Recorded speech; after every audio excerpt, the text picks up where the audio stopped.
आपसे कोई पैसा ठग लेता है और आप उस ठगी का शिकार हो जाते हैं और आप कहते हैं कि मेरी किस्मत में था या मुझे जानकारी नहीं थी। देखिए, जानकारी नहीं होना अलग बात है, लेकिन अगर जानबूझ के आप बेवकूफ़ बन जाते हैं तो ये आपकी गलती है। जब मैं टीडीएस काटता हूँ अपने ही ऑफिस में, तो मैं मजदूरों को भी देखता हूँ, मुझे आके पूछते हैं कि सर, क्या आप जो इनकम टैक्स काटे हैं टीडीएस, अगर वो मैं आईटीआर फाइल करूँगा या करूँगी तो मुझे वो पैसा मिल जाएगा? वो लोग भी पूछते हैं। लेकिन मैं कई केस में देखा हूँ, एक अभी मेरा होम टाउन बिहार है, बेगूसराय में, वहाँ के एक रिटायर्ड महिला हैं और वो इतने बुजुर्ग हैं, सुपर सीनियर सिटीजन हैं, और वो देख भी नहीं सकते हैं। उनका केस मैं अभी देखा कि वो एक बंदा से आईटीआर फाइल कराते हैं, कहते थे हैं सीए, लेकिन मुझे नहीं लगता है कोई सीए ऐसा करेगा। उनसे 17,000 रुपया ठग लिया। 17,000 कैसे ठगा? उनका टैक्स लाइबिलिटी 15,000 था, जिसमें 2,500 कुछ रुपया टीडीएस उनका बैंक था, तो 12,990 रुपया जो टैक्स अमाउंट मुझे याद है उनको पेबल था। 2,500 का एडजस्टमेंट हो गया आईटीसी, 12,990 रुपये एग्जैक्ट फिगर मुझे याद है, वो उनका पेबल था। और वो पैसा इनसे ले लिया लेकिन पेमेंट नहीं किया गया।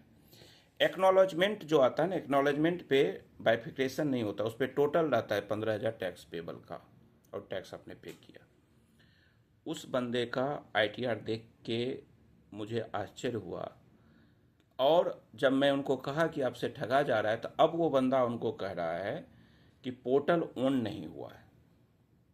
अपना मेल आईडी दे रखा है, अपना मोबाइल नंबर दे रखा है, सब कुछ अपना दे रखा है, मेल पे आता ही होगा उसको। नोटिफिकेशन जब नोटिस जब आया तो नोटिस नोटिस उसके पास आया, डिमांड प्रॉपर पोर्टल पे लिख के आ रहा है। पैसा कमाना बहुत अच्छी बात है, इस तरह से पैसा नहीं कमाइए कि आपके लिए दिक्कत हो जाए।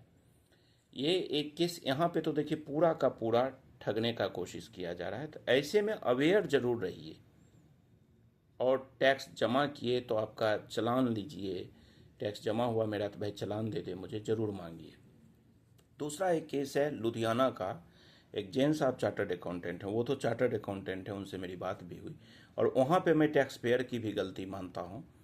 टैक्स पेयर जब रिटर्न फाइल करवाता है तो सबसे पहले क्या जाके कहता है कि भाई जितना ज़्यादा से ज़्यादा रिफंड हो सके वो रिफंड कर लो। मान लीजिए आपका 2 लाख टीडीएस कटा है, आप चाहते हैं 2 के 2 मेरा रिफंड हो जाए।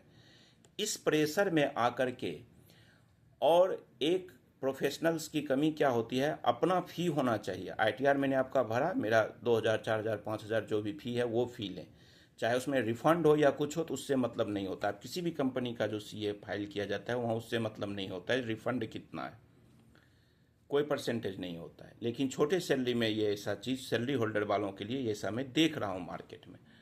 अब वहाँ पे 5%, 8%, 10% अपना आईटीआर फाइल करने का 2,000 रुपया ले लिया। फिर आपका रिफंड अगर लाख रुपया हुआ तो उस पर 5%, 8%, 10% जो भी है वो पैसा ले लेता है। तो वो अपना कमीशन बढ़ाने के लिए ज़्यादा से ज़्यादा रिफंड क्लेम करवा देता है, उसमें टैक्स पेयर का भी करना होता है। और ये केस एक बैंक, प्राइवेट बैंक के मैनेजर हैं, उनका आईटीआर फाइल किया था, 3 लोगों का, उन तीनों का था। अब उस बंदे ने, वो सीए साहब लुधियाना के हैं, वो सीए साहब उनका करवा दिए।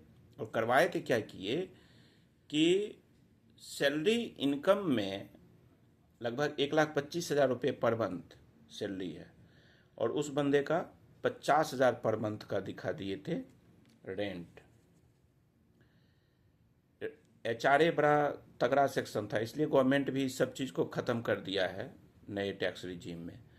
और उस बंदे का नोटिस आ गया, लंबा चला, रेक्टिफाई करना पड़ा इनको आईटीआर, और टैक्स जमा करना पड़ा।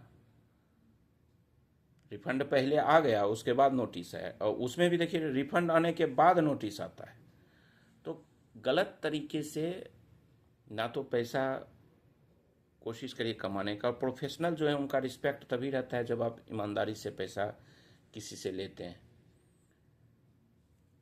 मतलब मुझे नहीं लगता है कि जो बेगूसराय वाला केस है, पटना वाला, वो कोई चार्टर्ड अकाउंटेंट होंगे, ज़रूर कोई तेजाब आदमी होगा, और उस बीच में एक मीडिएटर है जो आईटीआर फाइल कर रहा है, क्योंकि वो बुजुर्ग हैं, वो देख भी नहीं सकते हैं, तो उनके ही कुलीग, उनके ही हॉस्पिटल में काम करने वाला बंदा बड़ा बाबू है, वो उनका काम करवाता है। तो मुझे लगता है दोनों को दोनों बांट लिया है।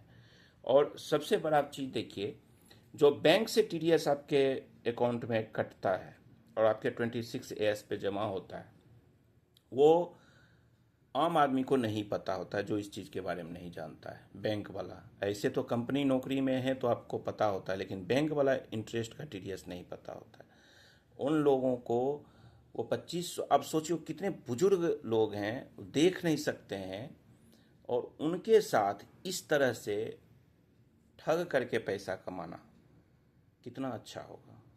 क्या वो पैसा फलेगा? कभी कभी नहीं फलेगा फूलेगा। तो ये चीज़ थोड़ा सा ध्यान जरूर रखिए अपने लाइफ में।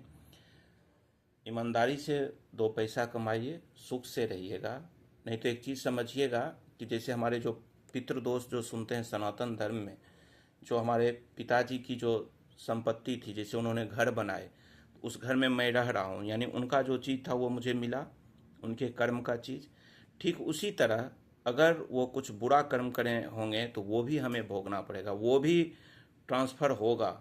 उसी तरह अगर मैं अच्छा काम, अगर मैं कोई घर बनाया तो उस घर को मेरा अगला वंश जो है, मेरा बेटा पोता जो भी है, उसको भोगेगा, उस खेत को भोगेगा।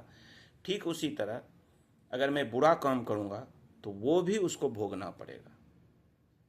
तो मेरा एक रिक्वेस्ट करूँगा सब लोगों से, प्रोफेशनल लोगों से, ये काम प्लीज़ प्लीज़ मत करिए। धन्यवाद।